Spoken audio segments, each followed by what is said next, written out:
You think you know what civilization looks like. Golden palaces, jeweled robes, banquet halls filled with music. Ancient Persia was all of that, and far darker. Here the most horrifying acts were not punishments, they were rituals. Acts so strange, so gruesome that they were woven into the very fabric of everyday life, performed without hesitation, and defended as necessary to keep the world from falling into chaos. In this empire, purity was more important than mercy, and the dead were treated like radioactive poison. Tonight, we'll step inside the sacred towers where corpses were stripped for vultures, the chambers where criminals drowned in ash, and the royal courts where a king's enemy could be erased from history itself. This is the real Persia, and what was normal will haunt you. We've been told Persia was a land of wisdom, order, and beauty, but beauty hides decay. In the shadows of its gold-plated temples, rituals were carried out that blurred the line between religion and cruelty, purity and obsession. What the Persians called Asha, the cosmic order, demanded that every impurity be hunted down, destroyed, or dissolved. To keep the universe in balance, no method was too extreme, and these were not whispered horrors, they were laws, enforced by kings, priests, and the people themselves. By the end, you might find yourself questioning whether Persia was protecting the world or torturing it. The Tower of Silence rose from the desert like a rotten tooth, its circular platform open to the merciless sky. At dawn, the corpse-bearers ascended the stone steps, their faces wrapped in linen to block the stench of decay. The dead lay naked on the tiered rings, men on the outer circle, women in the middle, children closest to the center, their flesh offered to the vultures circling overhead. Below, priests chanted hymns to the divine scavengers, their hands gloved in sacred leather. One misstep, one accidental touch of the corpses, and they too would become NASA unclean, a walking plague that could unravel the cosmic order itself. A young bearer gagged as he positioned a stiffened body. The priest's cane struck his back.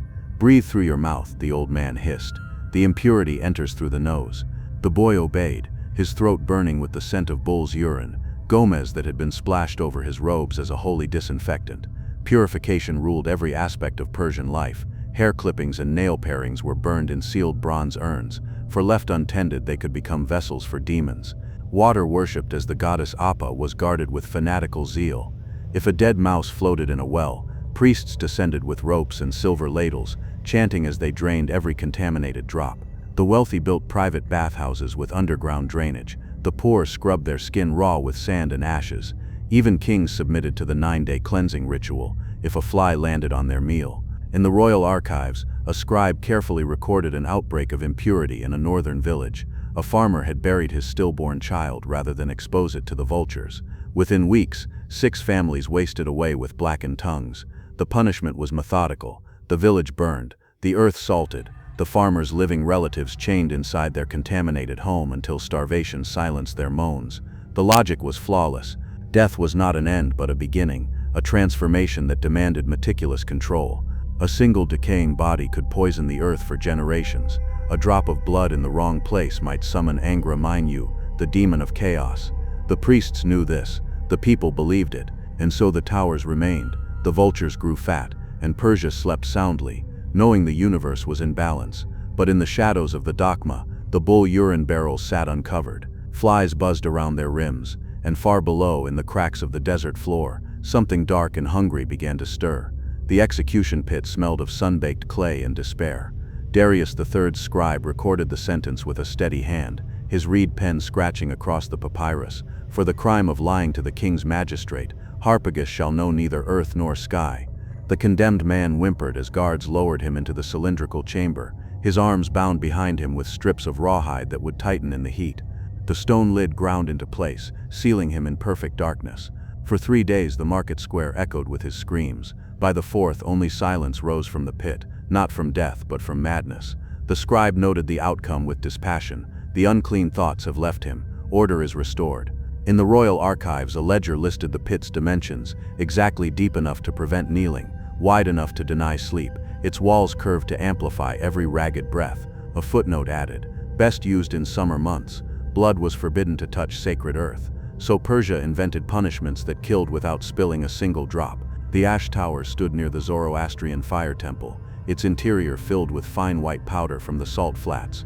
Criminals were forced inside wearing only loincloths, the heavy door bolted behind them. At first they laughed, until the powder coated their lungs with each panicked gasp. Survivors there were none, would have described the sensation as drowning in moonlight.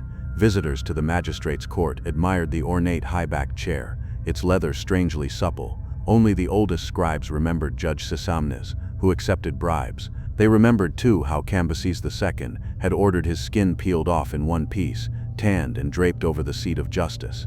The new judge now presided from his predecessor's hide, the lesson stitched into his very bones. Even kings fell to these merciless rites. When Shapur I defeated Emperor Valerian, the Romans' humiliation was choreographed with ritual precision. For years, the once proud emperor served as a human footstool, his back bending lower each time the Persian king mounted his horse. Then came the final purification. Molten gold poured down his throat, a perverse mockery of Roman greed that transformed his digestive tract into a funeral urn. The scribes were careful to note the gold had been consecrated by fire priests first. No impurity could be risked, even in vengeance. As the scribe rolled up his scroll, a drop of sweat fell from his brow onto the parchment. He froze, watching in horror as the moisture warped the freshly inked words. A guard stepped forward, his hand resting on the hilt of a curved knife. The air grew thick with the scent of bull urine and fear. The boats groaned as they pressed together, their hollow bellies trapping the condemned man in a living tomb. His name had been Pharnaces once, a minor noble who dared question the king's divine right. Now he was simply the unclean, stripped naked and smeared with honey and milk from crown to heel. The priests had been meticulous, ensuring every inch of skin glistened under the sweltering sun. As the first flies found him, their buzzing filled the narrow space between the boats like a perverse lullaby. On the third day, the screaming stopped, not from death. The guards ensured he stayed conscious, but because the maggots had reached his vocal cords. The scribe assigned to record the punishment vomited into his sleeve. The high priest merely nodded. "Scaphism purifies through patience," he said, watching a beetle crawl from Pharnaces' left nostril. The empire turned betrayal into sacred theater. Every year at the festival of Mithra, a condemned prisoner was dressed in royal robes and paraded through Persepolis. The crowds knew him as Smerdis the Pretender, though the face beneath the jeweled mask changed annually. For 5 days he held court, issued absurd decrees, and gorged himself on spiced meats, until the 6th morning, when the real king's guards tore him limb from limb before the cheering masses. The priests called it the unraveling of lies, a ritual reminder that deception could never truly wear the crown. In the royal archives, one observant scribe noted the prisoners always had the same distinctive scar across their right palms. None dared record what everyone knew. These were no random criminals, but failed assassins who had gotten too close to the throne. Darius the Great perfected the art of living warnings. When the Babylonian satrap rebelled, Darius ordered his tongue split down the middle like a serpent's, his ears carved into jagged points, his right eye scooped out but the lid left intact. The mutilated governor was returned to his city on a golden litter, forced to administer justice while his weeping sockets dripped onto official decrees. Mercy would have killed him, the king told his courtiers, as servants mopped up the blood from the marble floors.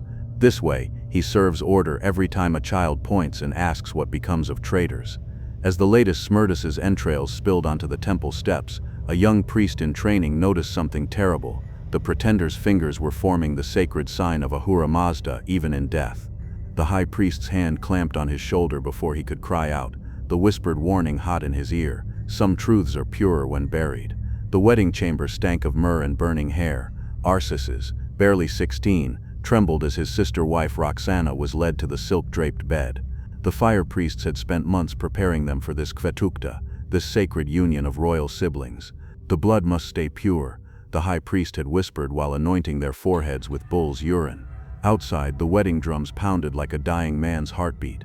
Roxana's eyes, wide with terror in the flickering lamplight, mirrored Arsis's own. Their father had done the same with his mother, their grandfather before him. The line stretched back to the first kings, unbroken and uncorrupted by common blood. When the priest sealed the chamber door, Arsaces noticed the carvings above the lintel, not blessings but warnings. Impurity enters through the eyes. He would later learn this meant royal brides were always veiled during consummation, lest their gaze summon demons into the sacred bloodline. Names held power, and power demanded destruction. The rebel general Vahaka learned this when the king's scribes arrived at his cell. They brought no executioner, only ink and papyrus. "You are now Zahak," they declared, scratching out his true name in every court record, the serpent-born. His wife became Ahriman's whore, his children the defiled seed. Within a month, Every mention of his victories had been scraped from monuments, his face chiseled from reliefs, even the cookhouse tallies that once noted his favorite meals burned to ash. By the time they hanged his nameless body outside the city gates, no one remembered who he had been. The wind carried away his last breath, unrecorded, unremembered, unmourned. In the royal archives, one aging scribe secretly preserved a single clay tablet bearing Vahaka's true name beneath his sleeping mat. He died 3 nights later, his tongue blackened from a poison that left his eyes perfectly intact, a final mercy for a keeper of secrets. The living were not the only ones who could be punished. When the Median satrap rebelled, the king ordered a new kind of death. His artisans built a life-sized bronze statue of the traitor, its hollow mouth forever screaming. At dawn on the summer solstice, priests stuffed the statue with the man's still beating heart, his unblinking eyes, and the skin from his writing hand. Then they sealed it with molten lead and buried it at a crossroads, chanting spells to trap his soul between worlds. Now he serves order, the king proclaimed as the dirt swallowed the last glint of bronze. Even in death he guards the empire's borders. Years later, a shepherd boy would swear he saw the statue's fingers twitch during a sandstorm. When he reported it to the magistrate, the man laughed right before ordering the boy's tongue cut out. That night, as the scribes recorded the punishment, a single drop of ink fell onto the parchment, spreading like blood across the words "Silence is purity." From golden palaces to ritual towers of death, Persia was an empire obsessed with keeping the world clean, even if it meant covering it in blood.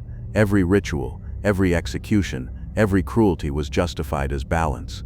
To the Persians, these acts weren't evil, they were normal. And maybe that's the most terrifying truth of all, that a society can convince itself the unimaginable is necessary. So, what would future historians think of our normal?